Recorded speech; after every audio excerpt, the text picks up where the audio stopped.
तो विश्राम घाट से ही हम लोग शुरू करते हैं फिर।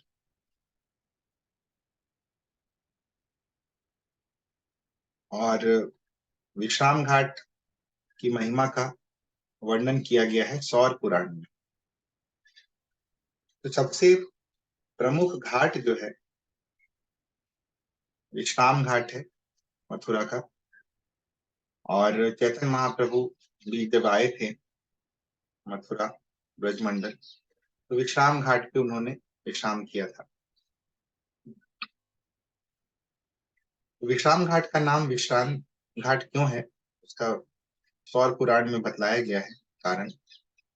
ततो विश्रांति तीर्थाख्यम तीर्थम अहो विनाशनम संसारम अरु संचार क्लेश विश्रांतिदम नृणाम।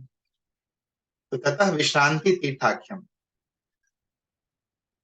तो ये जो विश्रांति तीर्थ नाम का तीर्थम अहो विनाशनम, संसारम संसार मरु संचार क्लेश विश्रांति इदम नृणाम। तो संसार रूपी जो मरुस्थल है उसमें भटकता हुआ जो जीव है, जो तापों से पीड़ित है, तो ऐसे जीव को क्या देता है, ये विश्रांति देता है। ऐसे जीव को विश्राम देता है, इसीलिए इसका नाम है विश्राम घाट या विश्रांति तीर्थ। तो ये इसलिए भी और स्पेशल है क्योंकि जब भगवान श्री कृष्ण ने कंस को मारा था, तो इसी विश्राम घाट पर स्नान करके विश्राम किया था।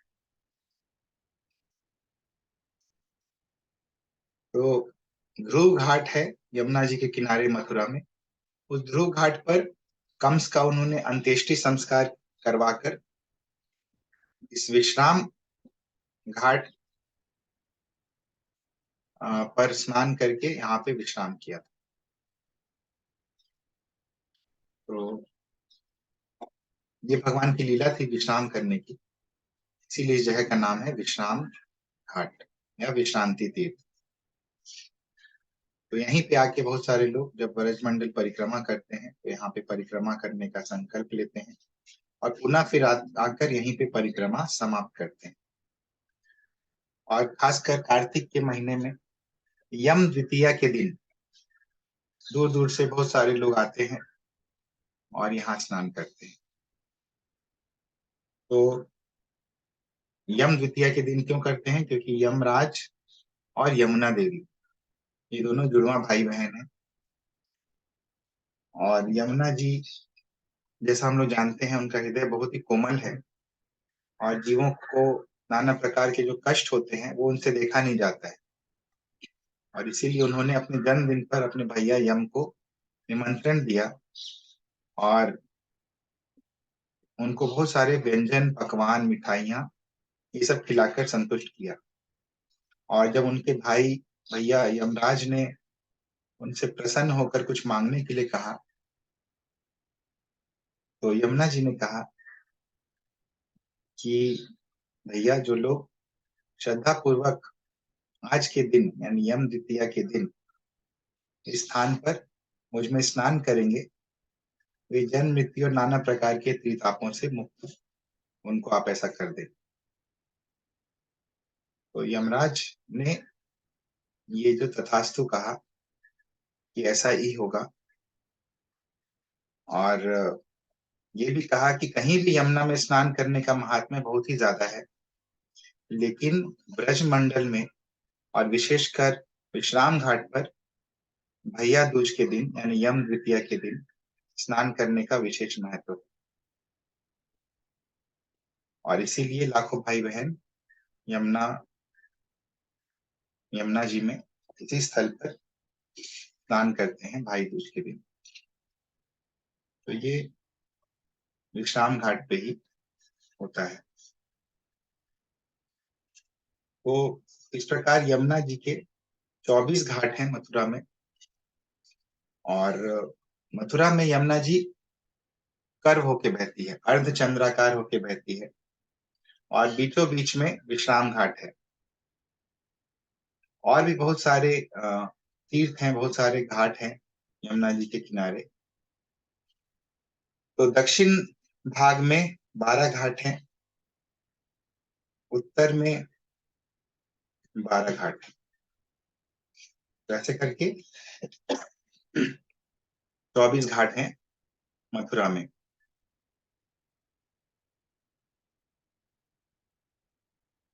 और भारत में जितने भी प्रधान प्रधान तीर्थ हैं, और स्वयं तीर्थराज प्रयाग जो है, वो भी यमुना जी के घाट पर आकर यमुना जी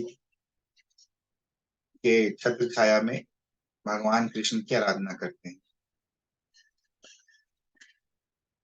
और खासकर चातुर्य मास में ये सभी तीर्थ समूह जो हैं आके यमुना जी की आराधना करते हैं। तो ये 12 तीर्थ उत्तर में और 12 तीर्थ दक्षिण में।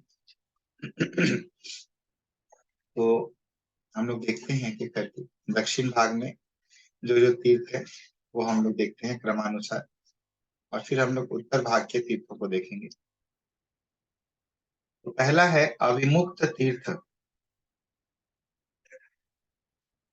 तो यहाँ पे इस वाले तीर्थ पे अविमुक्त तीर्थ, ये जो घाट है, यहाँ पे काशी विश्वनाथ जो है, काशी विश्वनाथ महादेव, वे भगवान की आराधना करते हैं। और इस तीर्थ में कोई यदि स्नान करता है या अपने प्राण त्यागता है, तो वो जन्म मृत्यु के चक्र से छूटकर भगवान के धाम को प्राप्त करता है। अविमुक्त तीर्थ नाम है इसका। काशी विश्वनाथ स्वयं यहाँ पे भगवान की आराधना करते हैं। दूसरा जो है घाट, वो है गुह्य तीर्थ।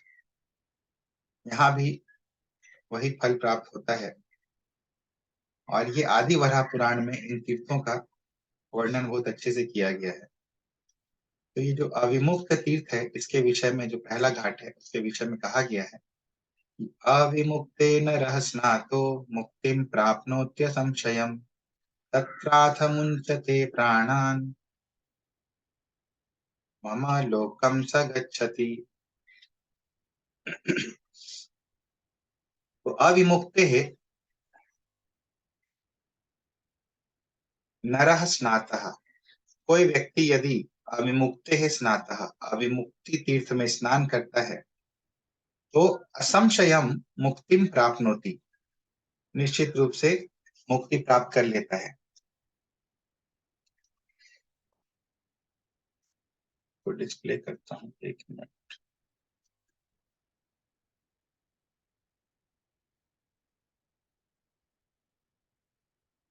पहला श्लोक जो देख रहे हैं, ये अविमुक्ति तीर्थ के लिए है।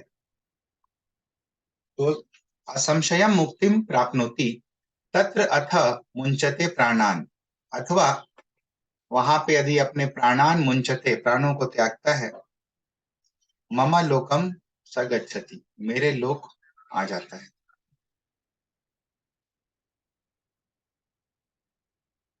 दूसरा है गुह्य तीर्थ, जो कि दूसरे श्लोक में कहा गया है, अस्ति चान्यतरम गुह्यम सर्व संसार मोक्षणम तस्मिन् स्नातो नरो देवी मम लोके महीयते। तो अस्ति च अन्यतरम गुह्यम सर्व संसार मोक्षणम। तो संसार से मोक्ष प्राप्त करने का अन्यतरम गुह्यम, कोई इससे ज्यादा अन्यतर गुह्य यानी कॉन्फिडेंशियल सीक्रेट स्थान नहीं है। तस्मिन् स्नातो नरो देवी मम लोके महीयते। तो भगवान बोलते हैं कि हे देवी, उसमें स्नान करने वाला व्यक्ति मेरे लोक में आ जाता है। मम लोके महीयते। तीसरा तीर्थ जो है वो है प्रयाग तीर्थ। उसके विषय में कहा गया है आदि पुराण में, प्रयाग नाम दूसरा वाला क्या वाला तीर्थम भाजी? तु देवानामपि दुर्लभम तस्मिन् स्नातो नरो देवी अग्निष्टोम फलम लभेत। तो प्रयाग नाम तीर्थम तु देवा नाम अपि दुर्लभम। ये जो प्रयाग नाम का तीर्थ है तो देवा नाम अपि दुर्लभम, ये देवताओं के लिए भी दुर्लभ है। तस्मिन् स्नातो नरो देवी, हे देवी यदि इसमें कोई स्नान करता है अग्निष्टोम फलम लभेत, उसे अग्निष्टोम आदि का फल मिलता है। तो अग्निष्टोम एक प्रकार का यज्ञ होता है, उस यज्ञ का उसे फल मिलता है और उसको प्राप्त करके वो भगवत धाम को प्राप्त होता है। यहाँ प्रयाग तीर्थ पे वेणी माधव जो है वो नित्य अवस्थित रहते हैं। हाँ पूछिए कृष्णा माता जी क्या बोल रहे थे। ये दूसरा नाम क्या बोले तीर्थ को? गुह्य तीर्थ। गुह्य तीर्थ। अच्छा, ठीक है। चौथा जो तीर्थ है उसका नाम है कनखल तीर्थ। कनखल, तो इसके विषय में आदि पुराण में कहा गया है तथा कनखलम तीर्थम गुह्य तीर्थम परम मम स्नान मात्रेण तत्रापि नाकपृष्ठे समोदते। तो तथा कनखलम तीर्थम गुह्य तीर्थम परम मम, ये जो कनखल तीर्थ है मम मम परम तीर्थम, मेरा परम तीर्थ है। स्नान मात्रेण तत्रापि नाक पृष्ठे समोदते। स्नान मात्र यहाँ पे करने से क्या होता है, ब्रह्मलोक की प्राप्ति होती है। तो यहाँ पे इस तीर्थ में कनकल तीर्थ में महादेव पार्वती ये श्री हरि की आराधना करते हैं। और जिस प्रकार महादेव ने दक्ष प्रजापति के ऊपर कृपा की थी और उसे संसार से मुक्त कर दिया था, और इसी प्रकार इस तीर्थ में स्नान करने से ब्रह्मलोक की प्राप्ति होती है। तो ये हो गया।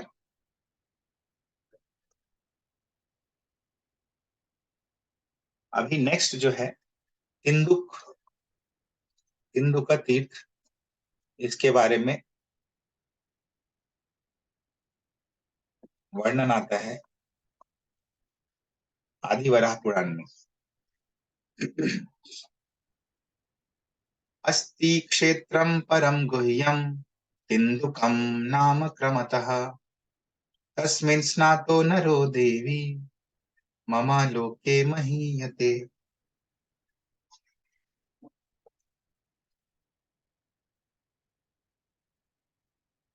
तो बोलते हैं भगवान कि अस्थि क्षेत्रम परम गुह्यम, परम गुह्यम क्षेत्रम अस्ति, एक परम गुह्य क्षेत्र है जिसका नाम है तिंदुकम।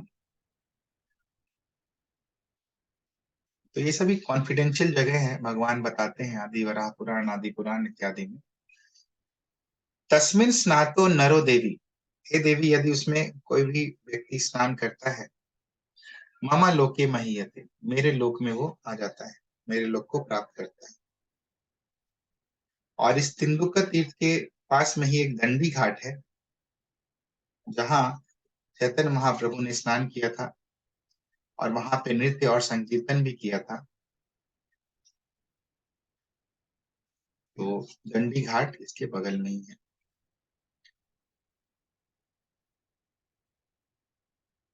तो अभी तक कितने तीर्थ हम लोग देख चुके हैं मथुरा जी, मथुरा में यमुना जी के किनारे?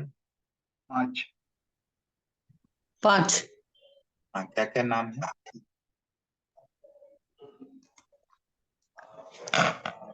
अभिमुक्त तीर्थ, गौरिया तीर्थ, प्रयाग तीर्थ, गुहा तीर्थ,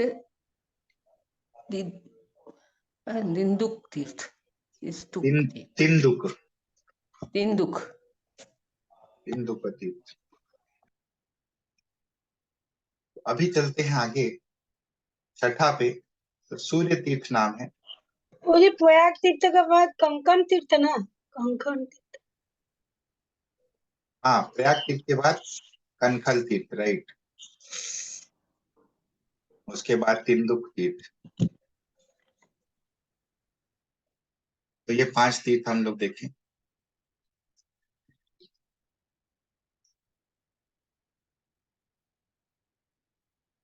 उसके पश्चात अभी हम लोग छठा तीर्थ पे चलते हैं, सूर्य तीर्थ।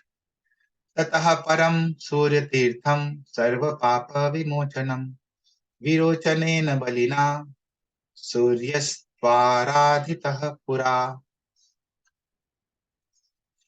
आदित्ये हनि संक्रांतौ ग्रहणे चंद्र सूर्ययोः तस्मिन् स्नातो नरो देवी राजसूय फलम लभेत। तो ततः परम सूर्य तीर्थम, पश्चात कौन सा तीर्थ है? सूर्य तीर्थ है। सर्व पाप विमोचनम, जो सभी पापों से मुक्त करने वाला है। विरोचनेन बलिना सूर्य तु आराधितः पुरा। पुरा यानी कि प्राचीन काल में विरोचन के पुत्र बलि महाराज के द्वारा यहाँ सूर्य देव की आराधना की गई थी और उन्होंने अपना मनोवांछित फल जो है वो प्राप्त किया था। क्यों? क्योंकि आदित्य हनि संक्रांत ग्रहणे चंद्र सूर्य। तो बताते हैं कि यहाँ पे आदित्य जो है, सूर्य देव जो है, ये अपने द्वादश कलाओं के साथ श्री कृष्ण की आराधना करते रहते हैं सूर्य तीर्थ में। और यहाँ पर रविवार के दिन, संक्रांति के दिन आदित्य अहनि, आदित्य अहनि मतलब आदित्य के दिन यानी रविवार के दिन, संक्रांत यानी कि संक्रांति के दिन, ग्रहणे चंद्र सूर्य हो अथवा सूर्य ग्रहण के दिन या चंद्र ग्रहण के दिन यहाँ पे यदि कोई स्नान करता है तो उससे क्या होता है? राजसूय फलम लभेत, राजसूय यज्ञ का फल जो है उसे प्राप्त होता है। तो ये है सूर्य तीर्थ। यहाँ एक मंदिर भी है जिसमें बलि महाराज और उनके साथ उनके आराध्य वामन देव जी का दर्शन सूर्य तीर्थ में। और पास में ही बलि महाराज जी का टीला है जहाँ पे उन्होंने आराधना की थी। तो दोनों चीजें हैं, बलि महाराज जी का टीला भी है और यहाँ पे बलि महाराज जी का और उनके आराध्य वामन देव जी का दर्शन है। अभी बट स्वामी तीर्थ, सभी आदि वराह पुराण से और अन्य पुराणों से ये लिया गया है। तो ये सौर पुराण से बट स्वामी तीर्थ के बारे में बतलाया गया है। तो यहाँ पे सौर पुराण से उल्लिखित है, ततः पर बट स्वामी तीर्थानाम तीर्थमुत्तमम् वट स्वामीति विख्यातो यत्र देवो दिवाकरः। ततः पर वट स्वामी, और इसके पश्चात जो तीर्थ है उसका नाम है वट स्वामी। और तीर्था नाम तीर्थम उत्तमम, सभी तीर्थों में ये जो तीर्थ है ये उत्तम है। वट स्वामी थी विख्यातो, ये वट स्वामी इस प्रकार ये तीर्थ जो है वट स्वामी नाम से विख्यात है। यत्र देवो दिवाकर, जिसके देव जो है दिवाकर है। तो वट स्वामी जो है वहां भी जो देवता है वट स्वामी तीर्थ के वो दिवाकर हैं यानी सूर्यदेव। तो सूर्यदेव का ही एक नाम है वट स्वामी। तत्तीर्थम चैव यो भक्त्या रविवारे निषेवते प्राप्नोत्यारोग्यमैश्वर्यम् अन्ते च गतिमुत्तमाम्।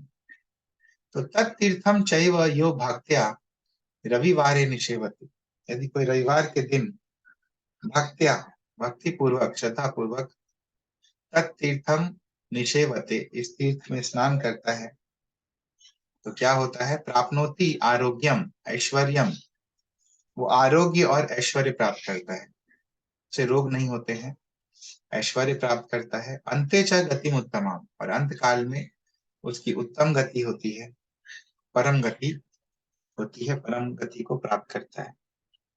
तो ये हो गया सूर्य तीर्थ।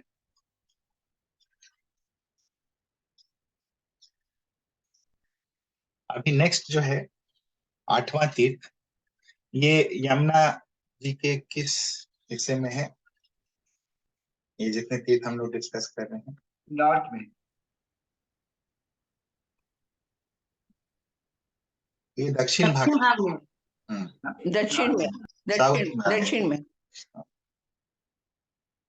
तो श्लोक संख्या ये जो तीर्थ संख्या 8वां, इसका नाम है ध्रुव तीर्थ।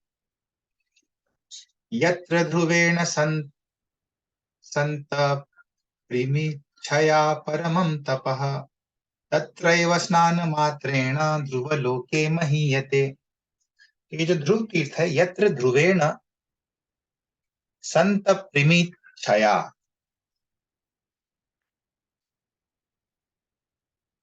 संतप्रिम इच्छया परमं तपः, संतप्रिम, जहां पे संतप्त होकर, दुखी होकर, किससे दुखी होकर? अपनी सौतेली माँ सुरुचि के कटु बाणों से दुखी होकर,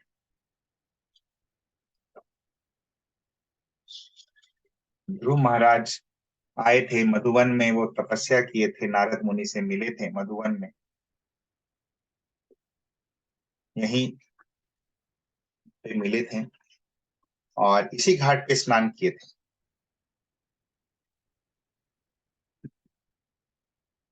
तत्रैव स्नान मात्रेण ध्रुवलोके महीयते, इसीलिए यहाँ पे स्नान मात्र करने से ध्रुव लोक की प्राप्ति होती है।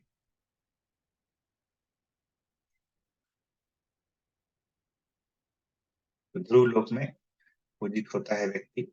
ध्रुव तीर्थे च वसुधे यह श्राद्धम कुरुते नरः पितॄन् संतारयेत् सर्वान् पितृपक्षे विशेषतः। तो वसुधे ध्रुव तीर्थ है, इस वसुधा में जो ध्रुव तीर्थ है, जो कि यमुना जी के किनारे है, यहाँ पर यह नरः श्राद्धम कुरुते, जो व्यक्ति श्राद्ध करता है, क्या होता है? पितृन संतारयेत, अपने पितरियों को वो सम्यक रूप से तार देता है। सर्वान पितृन संतारयते, अपने सभी पितरियों को वो सम्यक रूप से तारता है। और पितृपक्षे विशेषता, खासकर पितृपक्ष में विशेषता, अगर वो ऐसा करता है तो ये फल की प्राप्ति होती है उसे। तो ये था ध्रुव तीर्थ का विशेषता। तो नारद मुनि से यहीं मिले थे 5 साल के ध्रुव महाराज, और इस घाट पे स्नान किए थे। नारद मुनि से उन्होंने 12 अक्षर मंत्र प्राप्त किया और पुनः यहाँ से वो मधुवन चले गए, जो कि ब्रजमंडल में ही है। और वहां पे एक निर्जन ऊंचे भूमि पर उन्होंने कठोर तपस्या की और भगवान का दर्शन उन्होंने प्राप्त किया।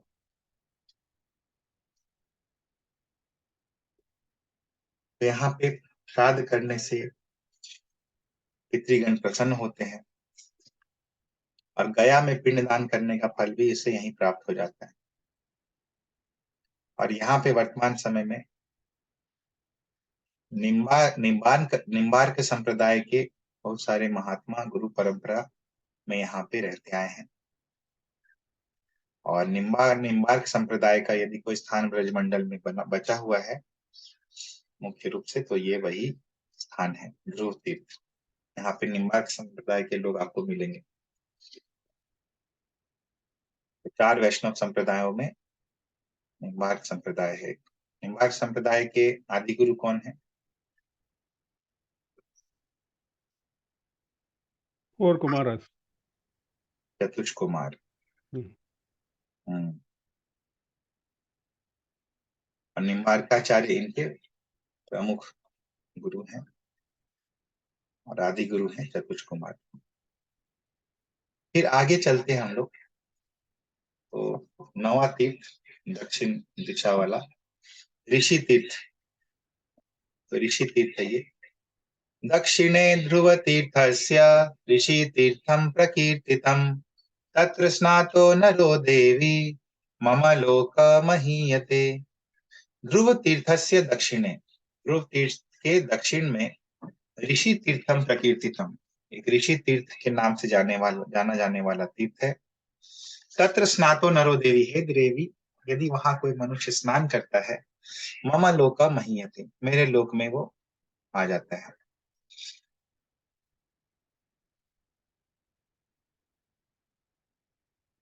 तो यहाँ पर ऋषि तीर्थ नाम क्यों है? क्योंकि नर नारायण ऋषि जो हैं, जो कि बद्रिकाश्रम में रहते हैं, वही नर नारायण ऋषि यहाँ भगवान कृष्ण की आराधना करते हैं, इसीलिए इसका नाम है ऋषि तीर्थ। 10वां तीर्थ जो है वो है मोक्ष तीर्थ।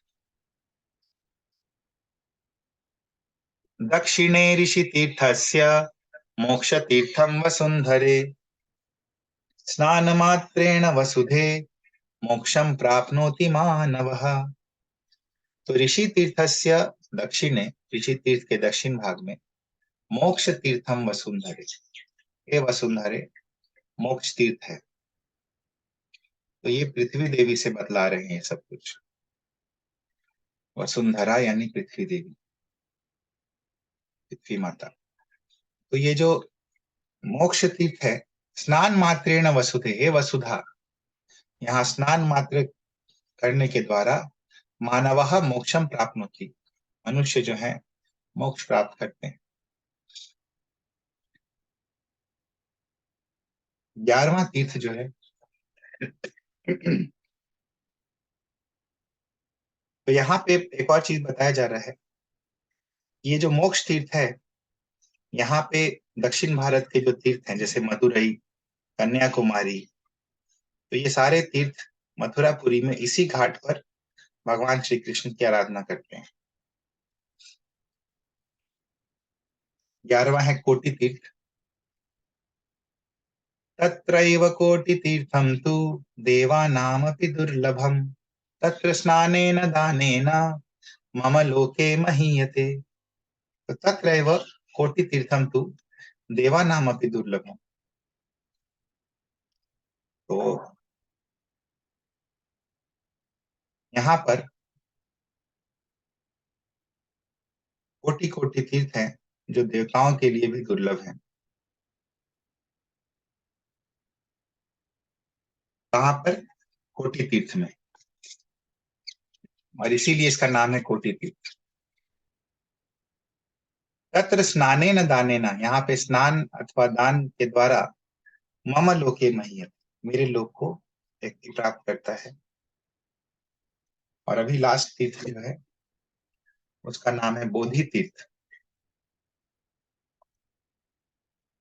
तत्रैव बोधि तीर्थम तु पित्राणाम अपि दुर्लभम, पितॄणाम अपि दुर्लभम पिंडम दत्त्वा तु वसुधे पितृलोकम स गच्छति। तो तत्रैव बोधि तीर्थम तु पितॄणाम अपि दुर्लभम, और उसके पश्चात कोटि तीर्थ के पश्चात बोधि तीर्थ है। तो यहाँ पे भगवान बुद्ध जो है, जीवों का जो स्वरूप धर्म है जो कि भगवान की भक्ति है, उसका बोध कराते हैं, इसीलिए इसका नाम है बोधि तीर्थ।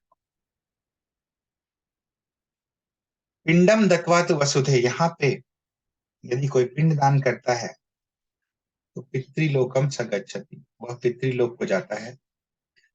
पितृनाम अपनी दुर्लभम, ये बोधि तीर्थ जो है पितरियों के लिए भी दुर्लभ है।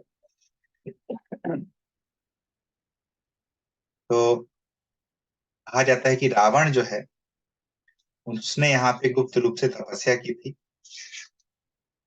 और त्रेता युग में उसने ऐसा किया था। उसने एक सूत्र की भी रचना की थी, लंकावतार सूत्र, और वहां पे अपने ब्रह्म ज्ञान का उसने परिचय दिया था रावण।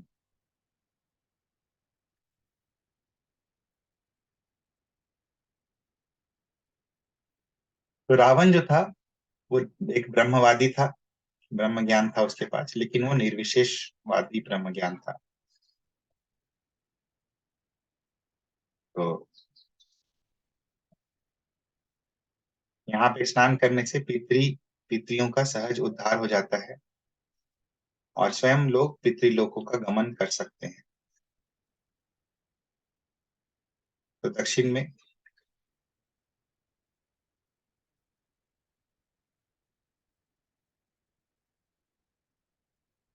ये जो 12 घाट हैं वो हम लोग देखें।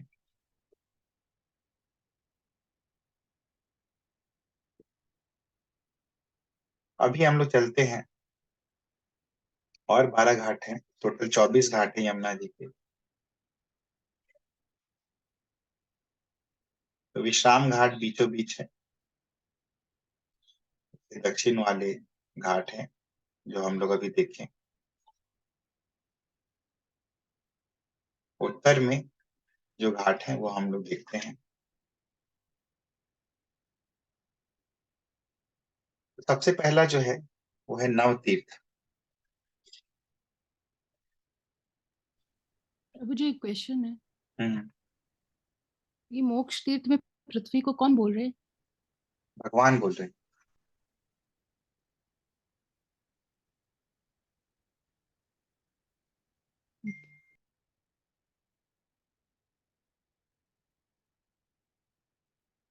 ठीक है? और किसी का कोई प्रश्न है? ये ऋषि तीर्थ में नारायण ऋषि यहाँ में आराधना करते थे। हाँ, भगवान की आराधना करते हैं, भगवान का ध्यान करते हैं नर नारायण ऋषि। अच्छा। इसमें भगवान वराग बोल रहे हैं क्या पृथ्वी से? वराग भगवान? हाँ, वो चेक करना पड़ेगा कौन से भगवान के कौन से अवतार बोल रहे हैं। ये पृथ्वी कंसर्न है ना, मैंने सोचा हाँ, वराग राइट, लेकिन वो वराग। चेक करके एक बार देखना पड़ेगा। यहाँ पे ऐसा कुछ लिखा नहीं है कि भगवान के कौन से अवतार बोल रहे हैं। थैंक यू प्रभु। ये परिक्रमा जब करते हैं क्या हर एक तीर्थ में अलग अलग जाके नहाते हैं प्रभु? नहीं नहीं, नहीं नहाते हैं, यहाँ पे बस महात्मा बता रहे हैं। लेकिन अगर नहीं भी नहाते हैं तो आचमन तो कर ही सकते हैं। तो आचमन 3 बार करना इज इक्वल टू नहाना।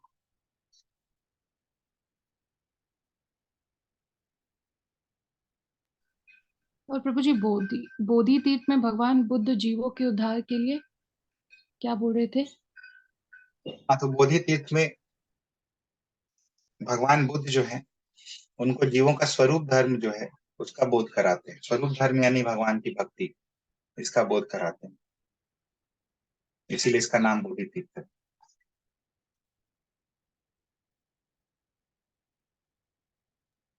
कैसे? बतला के जीवों को बतलाते हैं, ये ज्ञान देते हैं। वो तो शून्यवादी था ना, वो हम भगवान को मानते नहीं थे ना। हाँ, लेकिन यहाँ पे शून्यवादी नहीं करते, यहाँ पे वो भक्ति का बोध कराते हैं।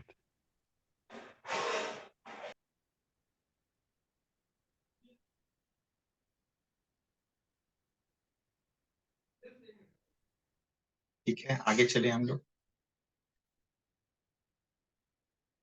तो मुझे रावण ब्रह्मवादी थे, हाँ, रावण ब्रह्मवादी थे। तो वो तो अर्चना करते भगवान का सेवा करते थे ना, ये शिव जी का। तो ब्रह्मवादी लोग लेते ही हैं शरण ना, अभी भी लेते हैं ब्रह्मवादी लोग शिव जी का शरण। शंकराचार्य के संप्रदाय में जितने लोग हैं सब तो ब्रह्मवादी हैं और शिव जी का ही शरण लेते हैं। डाउट क्या है फिर इसमें?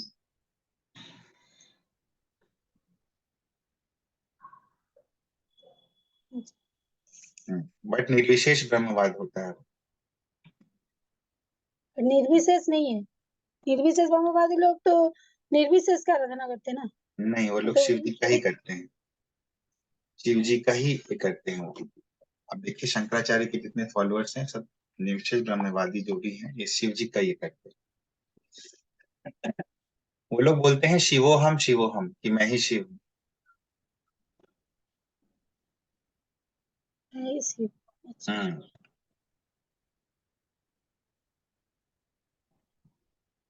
ठीक है गुरुजी। ठीक है। वो तो होम भी करते हैं हम लोग सब, शंकराचार्य के ठीक सब है, हम करते लोग आगे चलते हैं फिर। नव तीर्थ बहुत लंबा है एक्चुअली, कार्तिक में भी पूरा नहीं होगा, मतलब पास चलते हैं। तो उत्तरे त्वसि कुण्डाञ्च तीर्थं तु नवसंज्ञकम् नवतीर्थात् परं तीर्थ न भूतं न भविष्यति। तो अभी एक और चीज है, ये घाट के बाद एक्चुअली एक 80 कुंड है। तो यहाँ पे स्नान करने से शरीर से जितने भी पाप किए हैं, जिनने मन से जितने भी पाप किए हैं और वचन से जितने भी पाप किए हैं, ये सभी दूर हो जाते हैं। तो इसे 80 कुंड कहते हैं। तो उत्तरे तु 80 कुंडांच, 80 कुंड के उत्तर में तीर्थम तु नव संज्ञकम, नव संज्ञकम यानी नव तीर्थ नाम का एक तीर्थ है। नव तीर्थात परम तीर्थ न भूतम न भविष्य।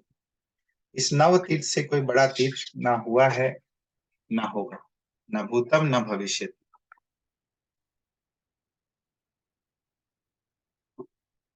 दूसरा जो तीर्थ है संयमन तीर्थ, ततः संयमनम नाम तीर्थम त्रैलोक्य विश्रुतम तत्र स्नातो नरो देवी मम लोकम स गच्छति।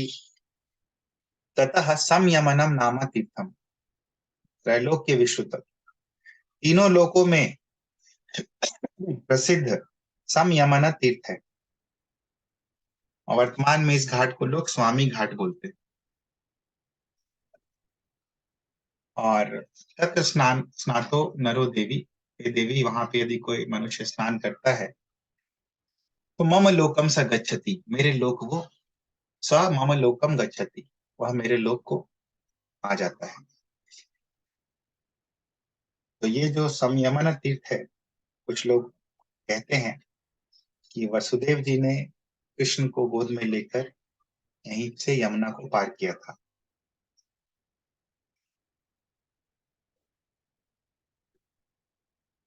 फिर आगे चलते हैं। क्या क्या तीर्थ बोलता है? संयमन तीर्थ, इसका और एक नाम बोले? स्वामी घाट। स्वामी घाट। हम्म।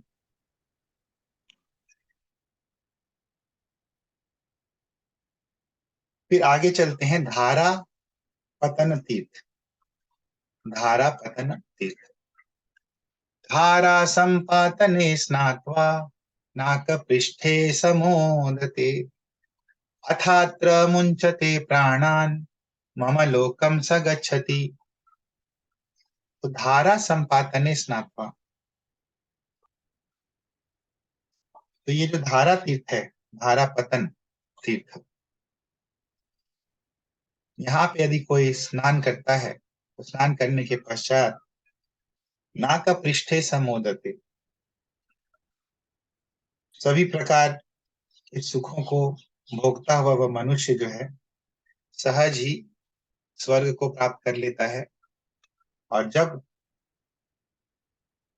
यहाँ पर कोई यदि प्राण त्यागता है, अथ अत्र मुंचते प्राणान, अथ यानी कि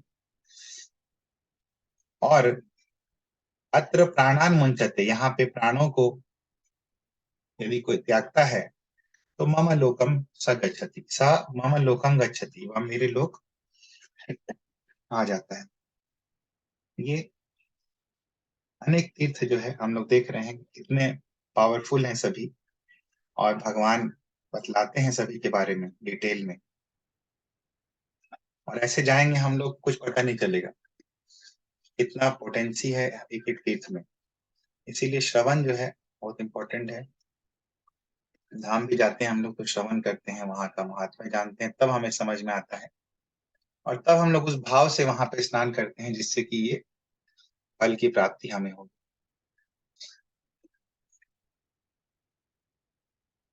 हरे कृष्ण प्रभु जी। वो हम्म। 3 नंबर का नाम आपने क्या बताया तीर्थ का? धारा पतन तीर्थ। धारा पतन। हाँ, अच्छा, हरे कृष्ण। तो नव तीर्थ, संयमन तीर्थ, धारा पतन तीर्थ, ये 3 देखे हम लोग अभी तक। अभी चौथा देखेंगे, नाग तीर्थ। अतः परम नाग तीर्थम तीर्थानामुत्तमोत्तमम् यत्र स्नात्वा दिवं यान्ति ये मृतास्ते पुनर्भवः। अतः परम नाग तीर्थम तीर्थानाम उत्तमोत्तमम्। तो आगे जो है एक परम उत्तम, उत्तमों का भी उत्तम तीर्थ है, तीर्थों में उत्तमों का उत्तम, इसका नाम है नाग तीर्थ। यत्र स्नात्वा दिवम यान्ति ये मृताः ते अपुनर्भवः। यहाँ पे यदि कोई स्नान करता है, यत्र स्नात्वा दिवम यान्ति, वो स्वर्ग लोक को जाता है,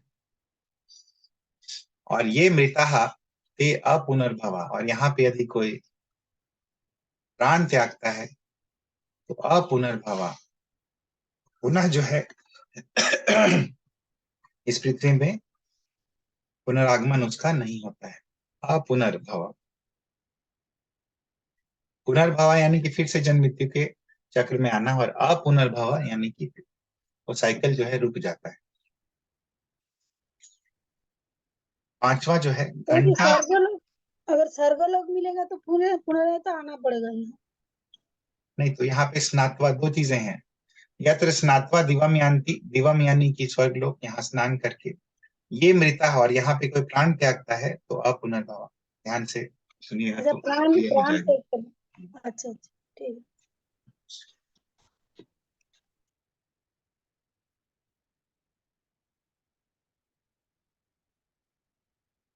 वैसा और भी जगह था, ध्यान दिए होंगे तो वहां भी एक डिफरेंस था।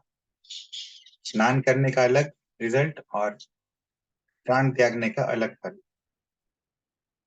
हाँ, धारा पतन करते होंगे सही। तो और भी देखा था। हम्म।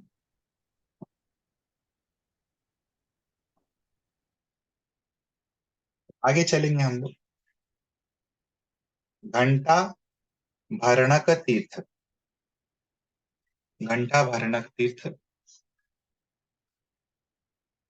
तो घंटा भरणकम तीर्थम सर्व पाप प्रमोचनम यस्मिन् स्नातो नरो देवी सूर्य लोके महीयते। तो ये जो घंटा भरणक तीर्थ है, सर्व पाप प्रमोचनम, यहाँ पे सभी पाप जो है उससे व्यक्ति मुक्त हो जाता है। और यहाँ पे स्नान करने वाला व्यक्ति सूर्य लोके महीयते, सूर्य लोक को प्राप्त करता है। यदि को सूर्य लोक जाने की इच्छा है तो यहाँ पे स्नान कर सकते हैं। तीर्थानामुत्तमं तीर्थं ब्रह्मलोकेति विश्रुतं तत्र स्नात्वा च पीत्वा च नियतो नियतासनः ब्रह्मणा सम अनुज्ञातो विष्णुलोकम स गच्छति। तो इसके बाद का जो तीर्थ है उसका नाम है ब्रह्म तीर्थ, और बोलते हैं उसके विषय में कि तीर्था नाम उत्तमम तीर्थम, तीर्थों में ये उत्तम तीर्थ है। और ब्रह्म लोके अति विश्रुतम, ब्रह्मलोक तीर्थ के रूप में ये फेमस है। तत्र स्नात्वा च पीत्वा च नियतो नियतासना। तत्र स्नात्वा, यहाँ पे स्नान करने से, आचमन करने से, अथवा इसके जल को पीने से क्या होता है, और यहाँ पे वास करने से, निवास करने से ब्रह्मणा सम अनुज्ञातो विष्णु लोकम तक गच्छति, ब्रह्मा जी के माध्यम से विष्णु लोक को प्राप्त करता है। तो ब्रह्मणा यानी कि ब्रह्मा जी के माध्यम से, तो ब्रह्मा जी के नाम से इसका नाम जो पड़ा है वो है ब्रह्म तीर्थ। सातवां जो तीर्थ है उसका नाम है सोम तीर्थ। सोम तीर्थम तु वसुधे पवित्रे यमुनाम्भसि तत्राभिषेकं कुर्वीत सर्वकर्म प्रतिष्ठितः मोदते सोमलोके तु इदमेव न संशयः। तो आजकल इस तीर्थ को गौ घाट भी कहते हैं, गौ घाट। और सोम तीर्थे तु वसुधे पवित्रे यमुना अम्भसि, तो बहुत ही पवित्र है ये वसुधे, ये सोम तीर्थ नाम का तीर्थ जो है। तत्र अभिषेकम कुर्वीत सर्व कर्म प्रतिष्ठिता, इस पवित्र जल से अभिषेक करने पे सारे मनोरथ जो हैं वो सिद्ध हो जाते हैं, सभी कर्म जो हैं प्रतिष्ठित हो जाते हैं।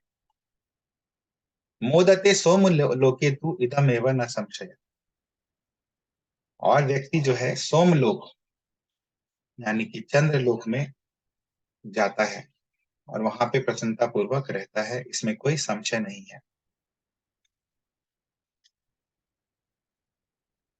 तो ये हो गया सातवां सोम तीर्थ। अभी तक कितने 7 तीर्थ हम लोग कौन से देखें?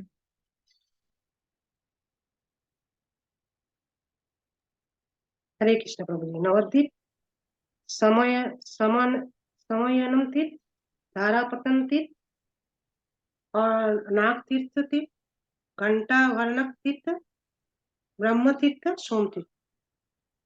हरे कृष्ण।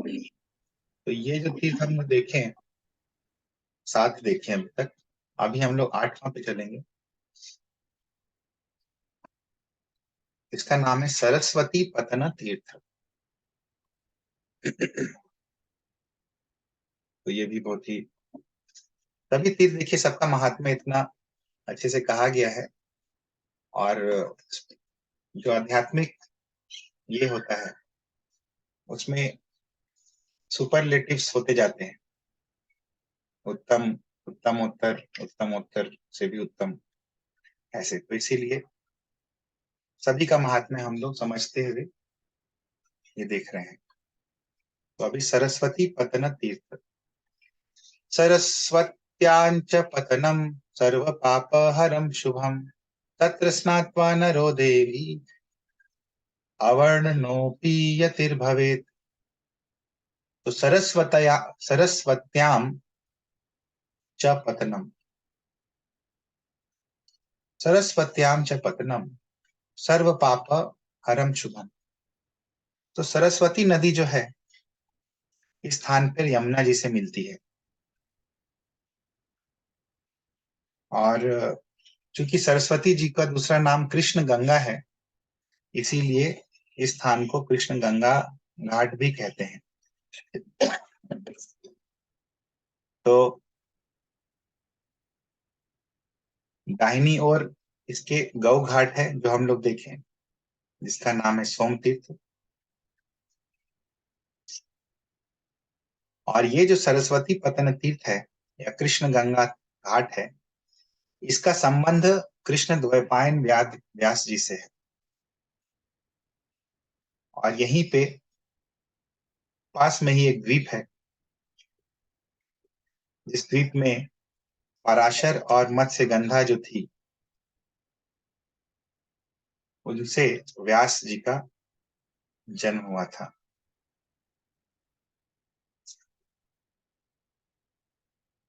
तो यही मत्स्यगंधा जो है, यही बाद में किस नाम से जाने जाने लगी? सत्यवती। सत्यवती। और इनका विवाह किससे हुआ? शांतनु से। शांतनु जी से। तो यहीं पे व्यास देव का जन्म हुआ था, पराशर मुनि के पुत्र हैं। और सर्व पाप हरम शुभम, बहुत ही शुभ है ये, सभी प्रकार के पापों का हरण करने वाली है। तत्र स्नात्वा नरो देवी, हे देवी, यदि कोई मनुष्य यहाँ स्नान कर लेता है तो अवर्णोपि यतिर्भवेत्, यदि कोई अवर्ण भी है, अवर्ण यानी कि चातुर्वर्ण में नहीं आता है, ब्राह्मण, क्षत्रिय, वैश्य और शूद्र, ये चातुर्वर्ण से बियॉन्ड है, चातुर्वर्ण से परे है, तो वह अवर्ण भी यति भवेत, वो यति बन जाता है, महान सन्यासी बन जाता है। तो ये सरस्वती पतन तीर्थ।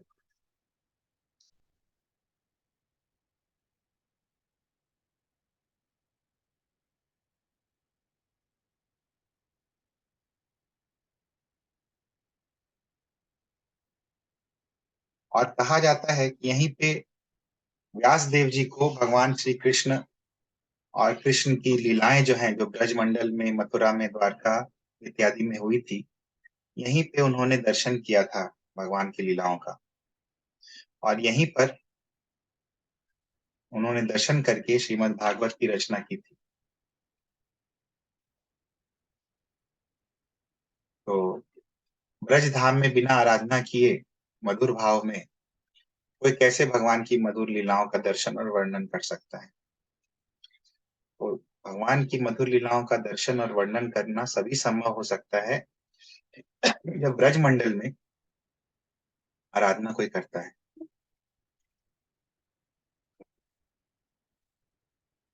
तो निम्न जाति का व्यक्ति, चांडाल भी यदि यहाँ पे स्नान करता है तो परमहंस जाति का अर्थात यति हो जाता है, भगवान का भक्त हो जाता है। तो आगे चलेंगे 9वां पे। तो चक्र तीर्थ, चक्र तीर्थम तो विख्यातम माथुरे मम मंडले, यस्तत्र कुरुते स्नानम त्रिरात्रो पोषितो नरः, स्नानमात्रेण मनुजो मुच्यते ब्रह्म हत्यया। तो चक्र तीर्थम तो विख्यातम माथुरे मम मंडले, तो चक्र तीर्थ नाम का जो विख्यात तीर्थ है, जो कि मम माथुरे मंडले, ये माथुर मंडल या ब्रज मंडल उसमें आता है। यह तत्र कुरुते स्नानम, जो वहां पे स्नानम कुरुते, स्नान करता है, त्रिरात्रो पोषितो न रहा, और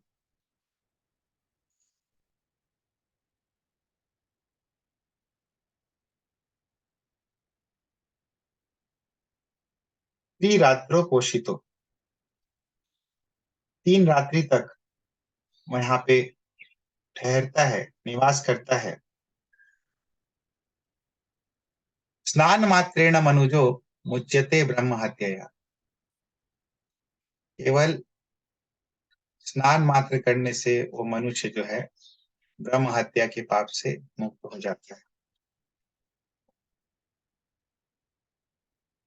तो क्यों इसका नाम चक्र तीर्थ है और क्यों ऐसा इसका फल है, बताते हैं कि निकट में ही महाराज अम्बरीश जी का टीला है, जहां अम्बरीश महाराज जो है निवास करते थे, और शुद्ध भक्ति के जो अंग हैं उनके द्वारा भगवान की आराधना करते थे। और जब द्वादशी का पारण कर रहे थे तो दुर्वासा मुनि यहीं पे उन पे क्रोधित हुए थे और फिर उनको मारना चाह रहे थे, हम लोग कल भी देखे थे, और विष्णु जी के चक्र ने उनका पीछा किया था, और चक्र पीछा करते रहा। ब्रह्मलोक, शिवलोक, वैकुंठ लोक में भी चक्र ने पीछा करना नहीं छोड़ा, और फाइनली वापस विष्णु जी के परामर्श से दुर्वासा मुनि जो है अम्बरीश महाराज के पास ही प्रार्थना करने लगे, और चक्र यहीं रुक गया और ऋषि के प्राणों की रक्षा हुई। तो इसीलिए चक्र की कृपा हुई इसी स्थान पर, इसीलिए यहाँ पे चक्र तीर्थ जो है ये स्थान कहलाता है। तो हम लोग ये 9 देखें, कल 3 और देखेंगे, और आगे हम लोग फर्दर मथुरा भ्रमण करेंगे, मथुरा परिक्रमा करेंगे।